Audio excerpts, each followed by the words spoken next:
The area of the log that had been shattered I've left covered with bark, and I've covered that over with shade cloth so that there's only one entrance for the bees to have to protect. The big shard there that exposed the comb is now solidly held in place by the screws at the base. I've also placed a plastic cover on the roof so as to stop rainwater coming in. There's the bees having a go at that fondant.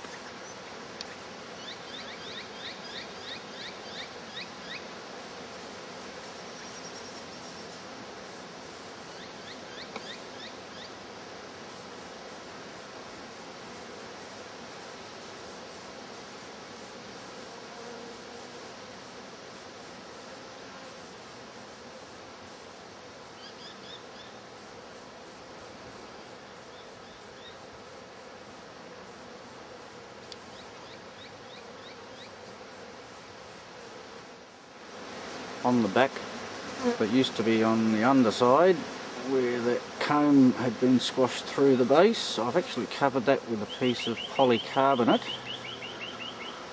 so that the wind isn't whistling in there and so that I can see what's going on inside.